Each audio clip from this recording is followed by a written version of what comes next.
I hang around with some odd people, and one of the groups that I hang around with is having pretty much an endless debate on whether a hot dog is a sandwich.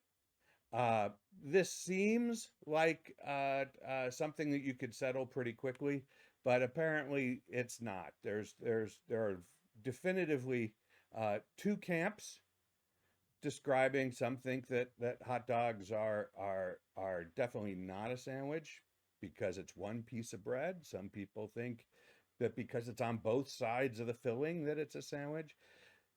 Don't get me started on calzones or tacos or raviolis, but nonetheless, this seems to be something that's important to talk about, and they talk about it a lot.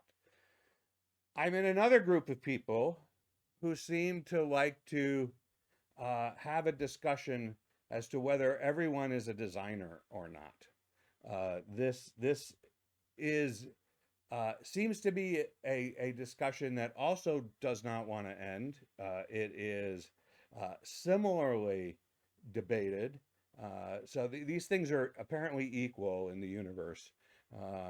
And maybe when we find the answer to one, we'll find the answer to the other. But we're going to take a stab today on the everyone is a designer question. We're not going to take a stab on the hot dog is a sandwich question, just laying out the ground rules. Um, so basically, the what we're talking about here is this idea that um, there is a designation between whether someone is or is not a UX designer, and I want to point out that I've made the conscious decision to focus on UX designers here because it's a little easier to have the conversation, and it's sort of where this whole conversation got started. Um, but we could have easily been talking about UX researchers, UX writers, or any other title given to UX professionals. You know, is a product designer a UX designer? This is the conversation is basically the same conversation, just like the tacos thing. Uh, so uh, so we're going to focus on the designer part today, but there isn't anything I'm saying that wouldn't apply to researchers, writers, or any other title you can think of for a UX professional. And the controversy seems to boil down to a single concept. The idea is that some people believe that being a designer is an earned credential. That um, that in order to call yourself a designer, in order to be a designer, you have to go through some amount of training and some amount of experience. And certainly there are people who are very well trained and very experienced in design work. And I have no argument with the fact that if they want to call themselves a designer, that they are a designer. And so that's absolutely fine. These people believe, however, that anyone who doesn't have that training or experience is, by some name, a non-designer. That they are people who are distinguished. And there are even some people in that camp, though not a huge number of people in that camp, who seem to believe that design is a natural talent, that not everybody has the talent for design. Uh, uh, and, similarly, not everybody has the willingness to want to do design. And so there's this basic belief that uh, there is a distinction between designers and non-designers.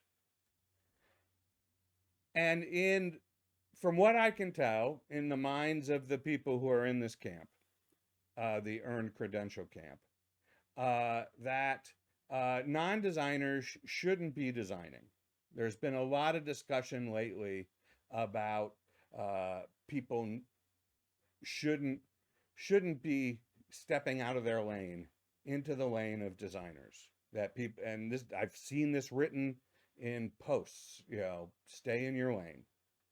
And so there's this perception that non-designers should not be designing. They should let the professionals do it. That being a designer is like being a lawyer or a doctor. I hear this quite a bit, these equivalencies. And that people without the training and experience shouldn't be practicing law or medicine. And there are things about practicing law or medicine that you're right, that not everybody should be doing. So this is part of the argument, that there's this notion of professional designers, and like I said, we could be talking about researchers, writers, whatever job category you want to give it. But there's this notion of professional designers, and that the work should be left completely to the professional designers. That's one camp. The other camp is the camp that believes that everyone is a designer. That the folks in this camp believe that design is an activity that everyone participates in. And within that activity, there are people who have more experience and training. However, the people who have less experience and training are still designers. And that there is no definition, no earned credential that distinguishes a designer from a non-designer. And so that's sort of the division that we see right now. And the people who are in the earned credential camp believe that it's harmful when we say that everyone's a designer. They think that puts people's jobs at risk. That, they say things like, what happens when unskilled designers believe that they can do our job? And so they're in this place where they want to make sure that only the skilled designers do the work. And there is something to this idea, in that we want to make sure the products and services come out with the best designs possible, and that if you don't have the people with the experience and skills doing those jobs, it's not going to come out with the best design possible. So that, on the surface, that argument has a lot of merit, because we do want things being done by the best people who are suited to do the job. And they're also very wary of this idea that the people in the earned credential camp are very worried of the idea that design is a team sport. In the last few weeks, there have been several prominent posts saying design is not a team sport, and sort of suggesting that it's only a team sport if the team is made up of other UX professionals. That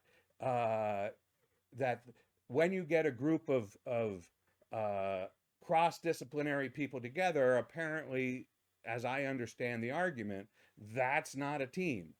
And so therefore, the designers have a role on that team, they have a responsibility on that team, and that's where things are basically left.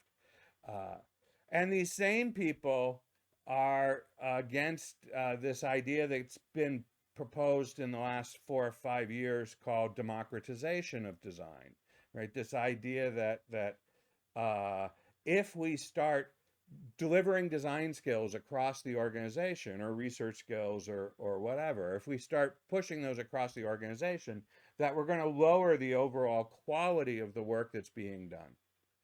And so that, from what I understand, from what I'm able to take, because I'm not in the earned credential camp, that is what they are saying. That is where they believe that this is the position that they think makes the most sense. That we want to make sure we're not putting people's jobs at risk. We want to make sure that design work is being done by the designers. That this idea that other people, we promote the as they put it, the dilution of design across the organization, that this actually lowers the quality of the work that is happening. And the and to contrast that, the people who are in the everyone who's is a designer camp believe that it's harmful when we suggest that some people aren't a designer. They think that this makes our job as UX professionals more difficult, and we're gonna dive into that, and look at why that could be harmful, and what this division of designers and non-designers ends up doing in a lot of teams, and why this is really important for us as UX leaders to understand where we sit on this, and to be able to make sure that we are, for the most part, uh, uh, uh, getting the right activities and the right work so that we can deliver the best products and services to the organization. And so we're gonna try and figure this out. So to do that, I want to start with um, this idea of what makes someone a designer to begin with, right? What is it that makes someone a designer? So if we take the notion that there's basically two poles, right? You've got this sort of binary distinction. You've got people on the one hand who are non-designers, and you've got people on the other hand who are designers. Then somewhere in here has to be a line where someone transitions from being a non-designer to being a designer. Because unless you go with the natural talent route, everyone is born a non-designer. And there's some sort of metamorphosis that happens. I don't know, you go in the bathroom and you look in the mirror and you go, oh my gosh, I've turned into a designer. Something happened overnight. And the next thing you know, you're a designer. Right? And so what is that metamorphosis process, right? What is that? And we could suggest that, maybe it's some notion of training, right? That you've gone off and you've completed some training. Maybe you've gotten a disease. Maybe you've gotten a degree.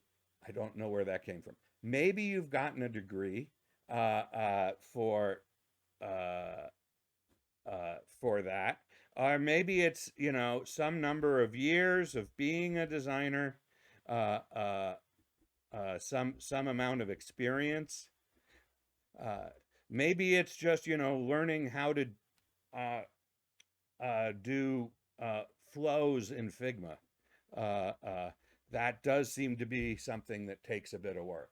So it could be uh, these things, or layers in Sketch, one or the other, uh, uh, that get us here. But there's some definitive point that makes people a designer.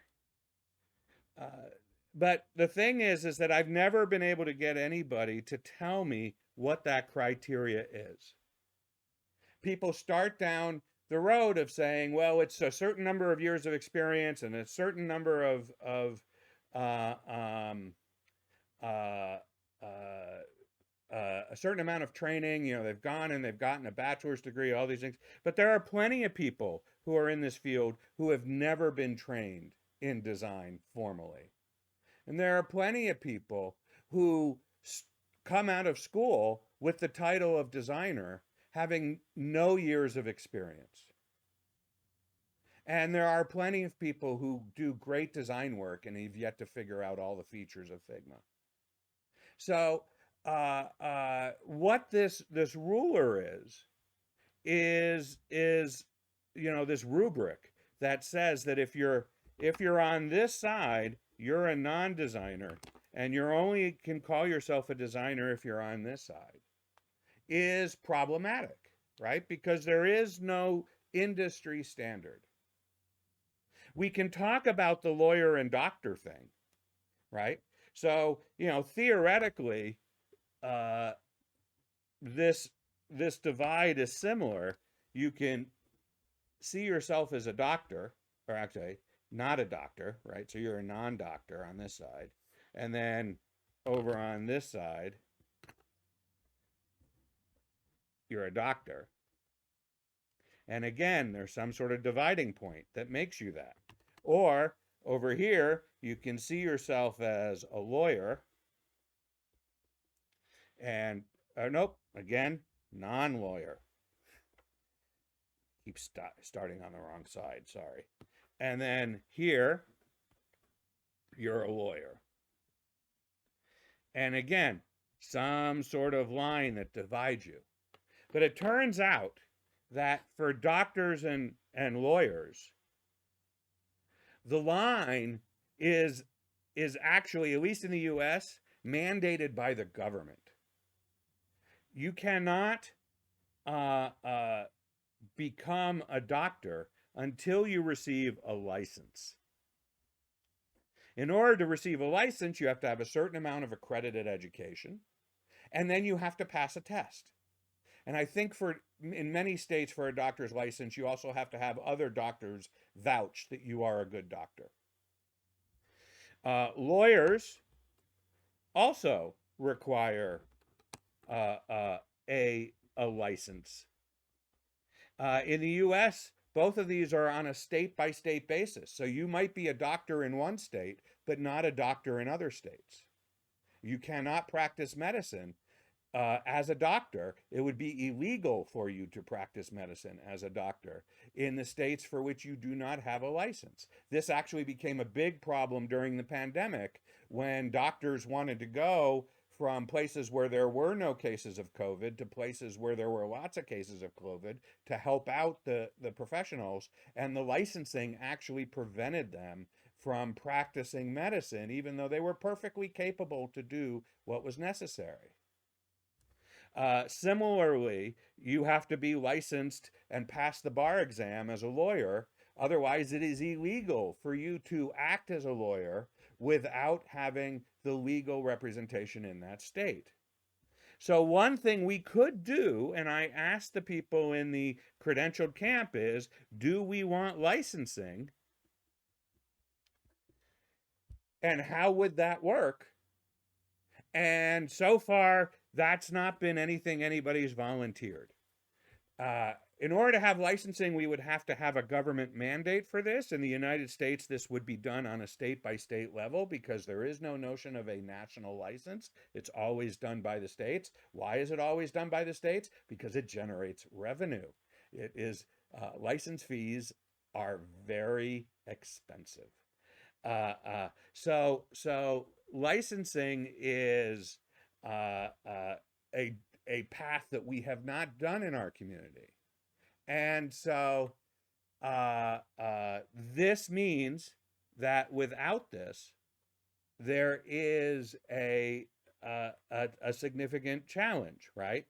Keep in mind that the only standard that we have for being a doctor or not a doctor is not whether you're a good doctor, but whether you can pass the exam that gets you your license.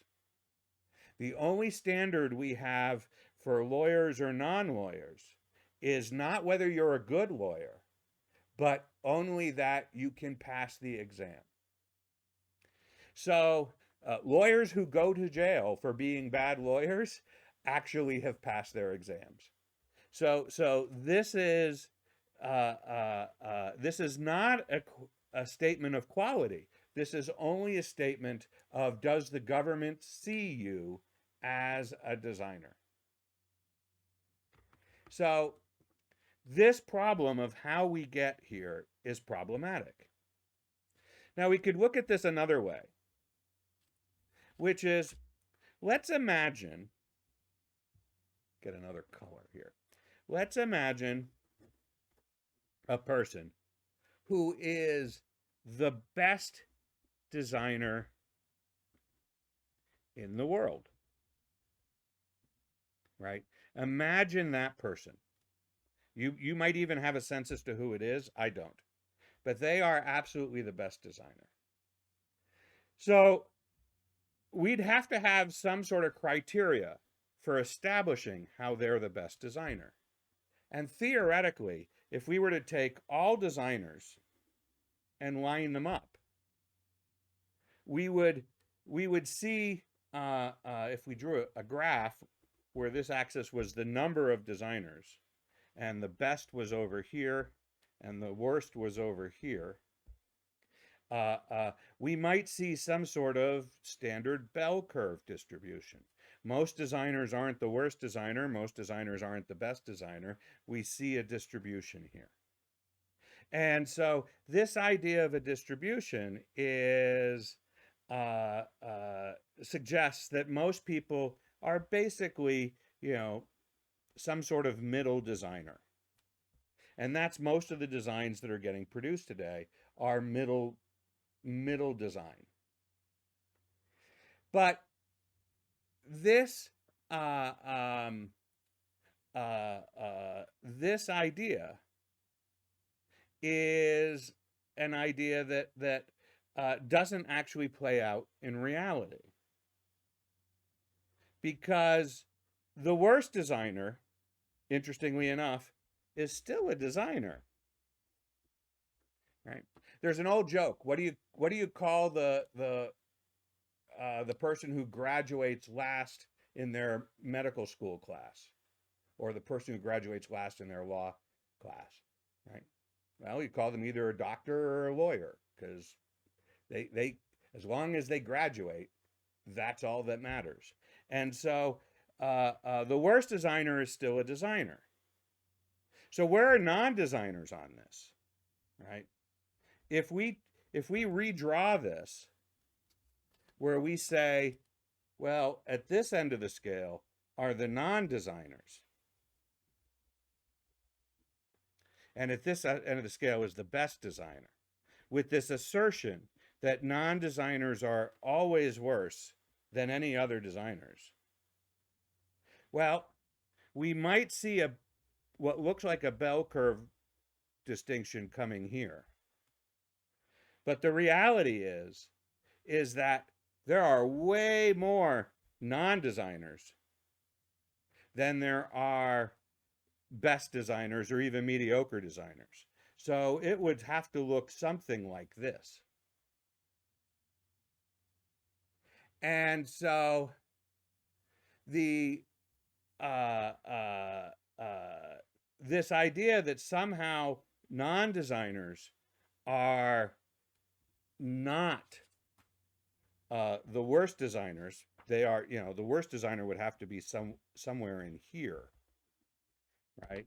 Does the curve look like this? I mean, I'm not 100% sure what it looks like at this point, but it doesn't feel like this curve can exist, because we've decided that non-designers are the worst designers compared to the best designers. And that's, again, based on this idea that there is some sort of criteria by which we can declare the difference between a non-designer and a designer. So if we can't do that, then we're sort of forced into this place, which is that there is basically always a designer. Everyone is a designer. The difference is that not everyone is a good designer. But what we can say is that everyone can become a better designer. And this is a mindset shift. And it's an important mindset shift, because by suggesting that everyone is a designer, we open the door to the fact that we can help people become better designers. And when we can help people become better designers, we can raise the overall quality of the design that we're producing. But let's go back to the suggestion that maybe this does exist, right? Let's think about how this could exist. So um, we we can tackle this in a different perspective, which is we know that experiences vary, right? So I can draw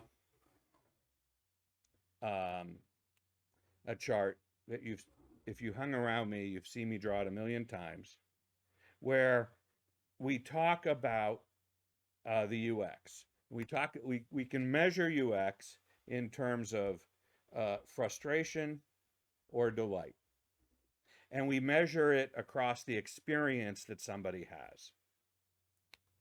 And we know that there are experiences that people can refer to as being a great user experience. Usually, a great user experience is something that anticipates the user's needs and exceeds their expectations.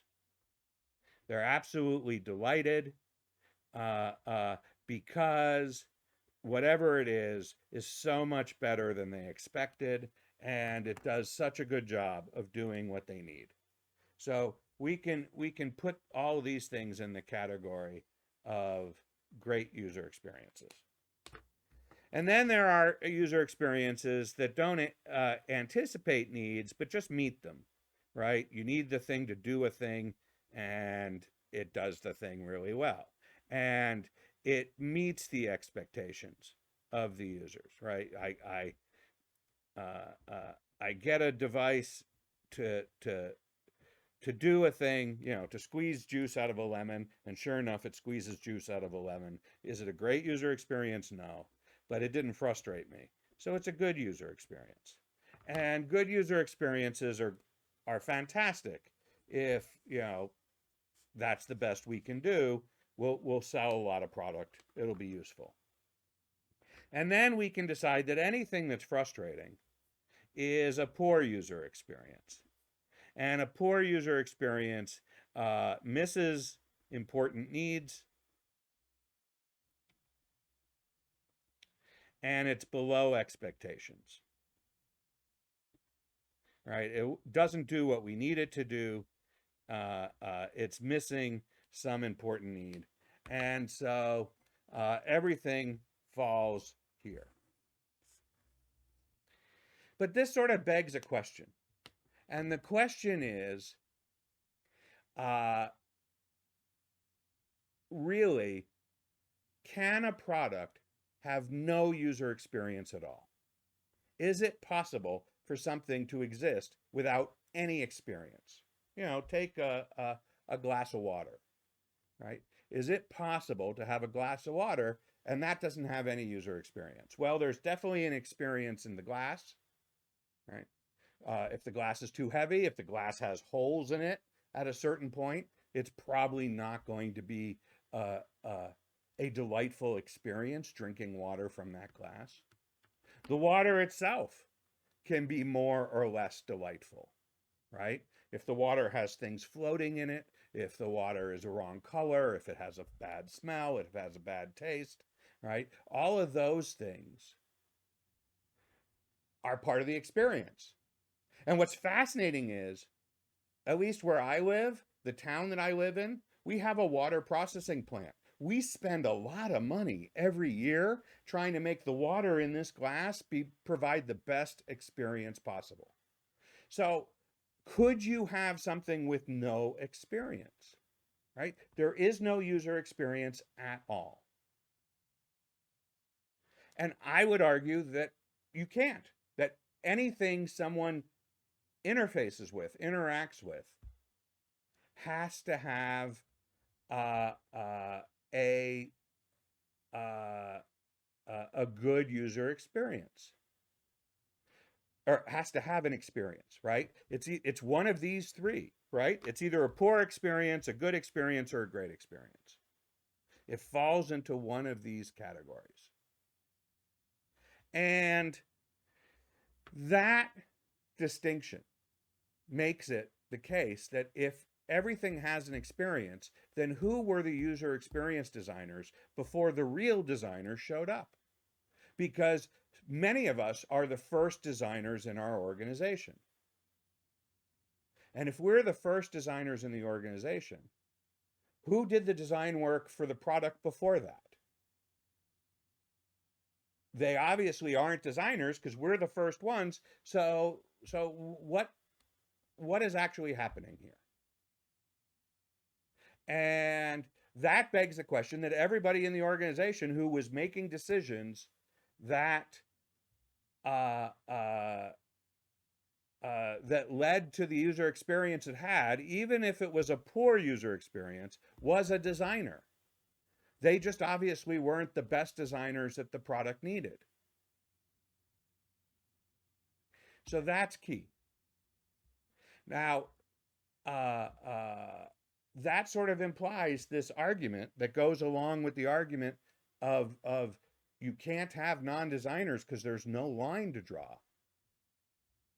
Then um, you would, this implies really that everyone is a designer, that you can't be in a world where that isn't true.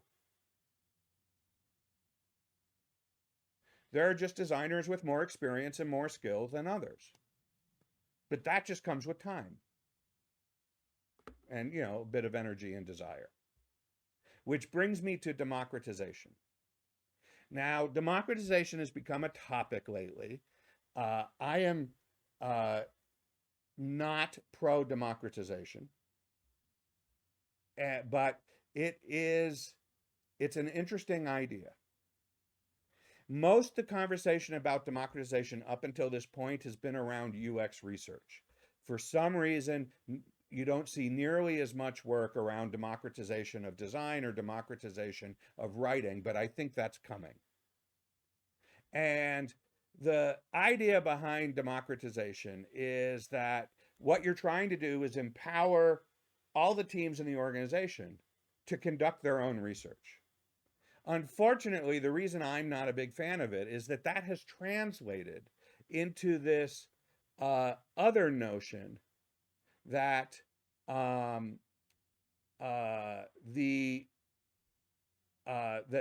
in order to spread the work around, what we need to do is just use a lot more automated tools.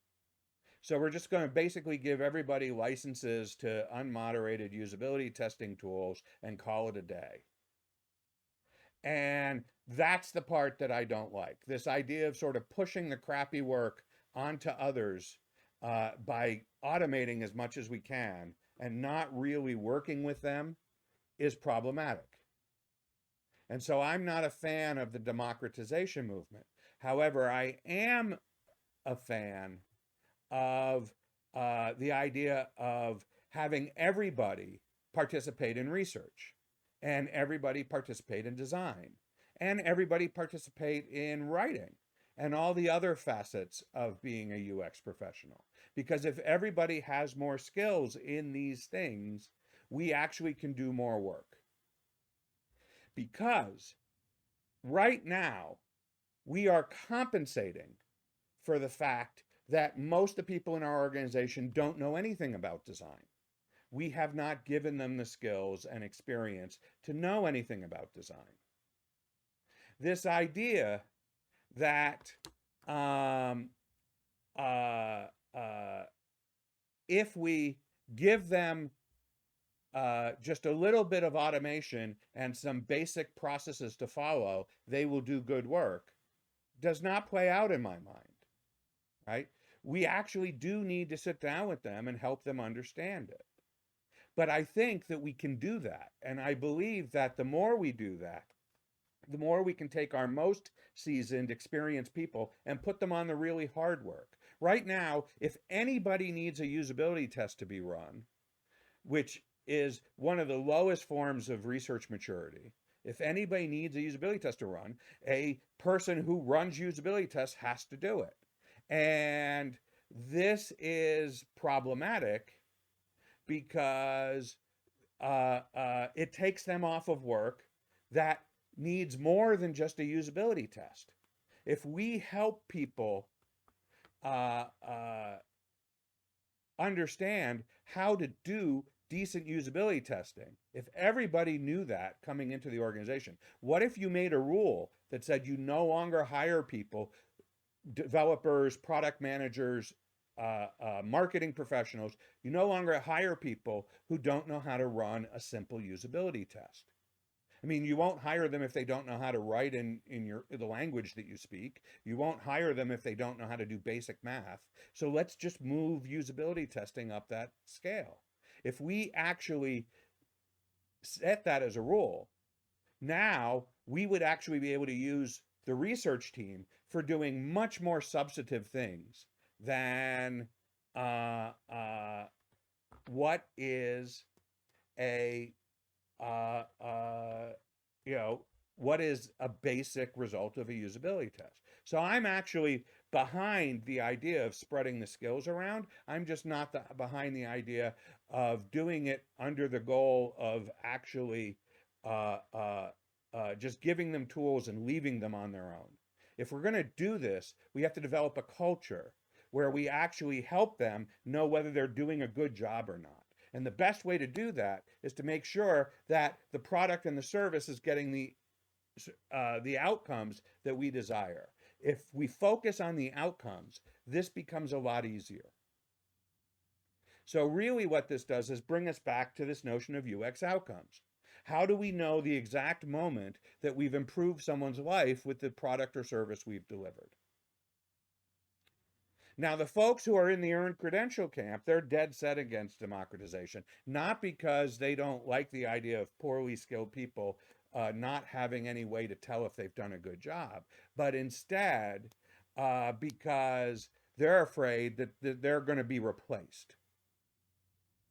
That if anybody can do research, they're going to think they don't need real researchers anymore. If anyone can do design, they're not going to think that they don't need real designers anymore.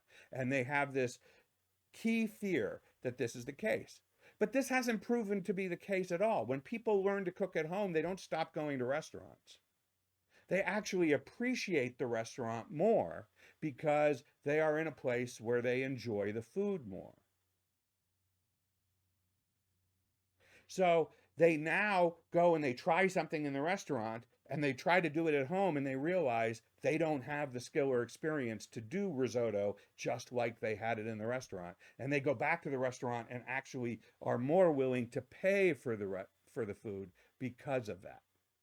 So this has been absolutely key. This idea that when people learn how to do things, they actually appreciate it more. Now, this brings me to the point of what does the title of UX designer mean if everyone can do some form of design? And the reality here is that you have to remember that job titles are just a social construct born out of Taylorism.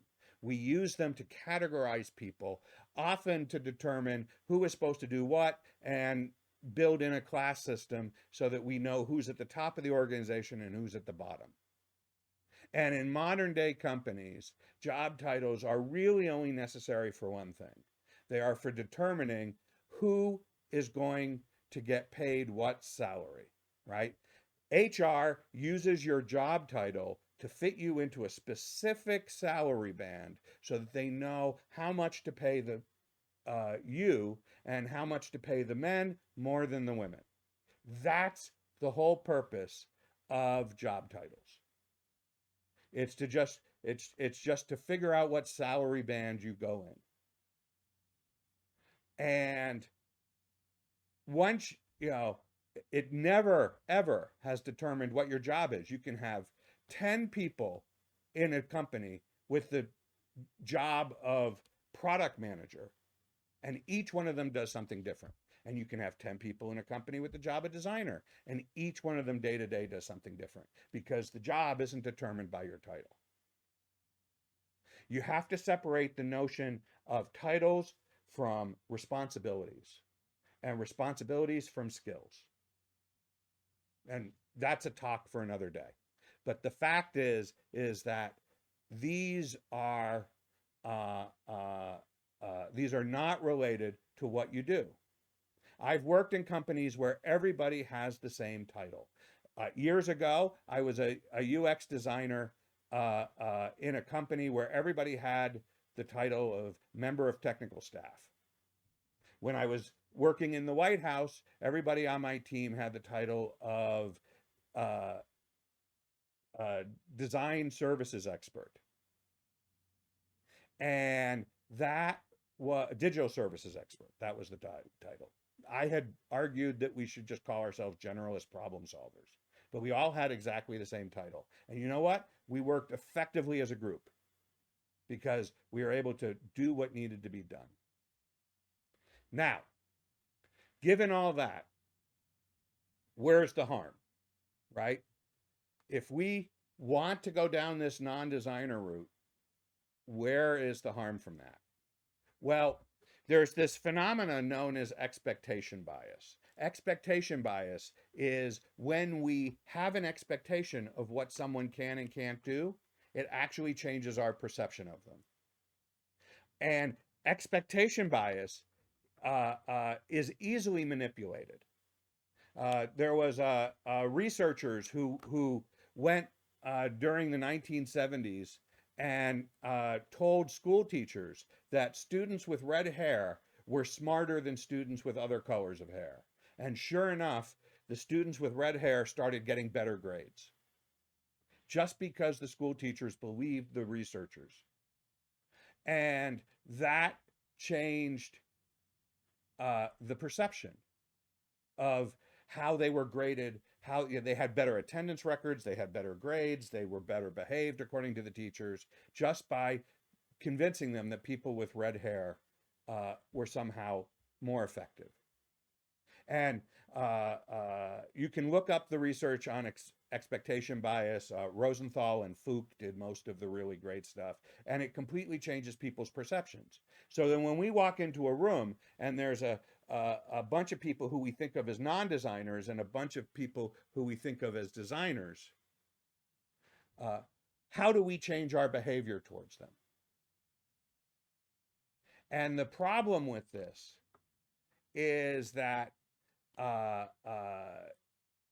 the only way to deal with this is that as leaders in the organization, we have to deal with the fact that people who are the designers versus the non-designers, if we need more design, we have to hire more designers, which sounds like a great idea from a professional standpoint, except it forces management to decide whether they are going to hire a designer or someone with a different title. And that puts designers in competitions with other titles in the organization. And we can never grow beyond the notion of the credentialed designers that exist. If we really want our products to become better and more useful, we actually have to allow the organization to grow beyond the people who have the title of designer. We have to have everybody on the team be able to be a designer. When everyone is a designer, we can then take our most senior experienced people and put them on the most challenging design problems, leaving the other people to do the day-to-day rudimentary work that is repetitive and boring and not what we signed up to do for the rest of our lives. And we become better designers in the process because when you bring up the design skills, you should be able, you will learn more about design because when you teach something, you learn something, as I do every week. So, to bring this around to an end and start taking some questions, here's the deal. Who's a designer? Everyone's a designer. Not everyone's a good designer. Everyone can be a better designer. Every product has a design. Every decision that's made in the organization is a design decision. Trained designers make better decisions than untrained designers, but anyone can become come trained. So we want to bring up the training of all the people in the organization so that we're making better decisions across the gamut of what needs to happen. And this is how we deliver better products and services, because we have more design expertise in our organizations. And the more design expertise we have, the better we achieve more UX design. And that's why we need this open attitude that everyone that we work with is a designer, and we assume their best intention. Jared here. Thanks so much for watching. If you enjoyed this video, please give it a thumbs up and consider subscribing so you'll get more videos like this. If you have any comments, questions, or thoughts, feel free to drop them in the comments below. I'd love to hear from you. And hey, consider joining our Leaders of Awesomeness community. It's completely free, home to over 50,000 UX leaders who regularly share questions, ideas, inspiration about their experiences. The link is in the description below. Thanks again, and I'll see you in the next video.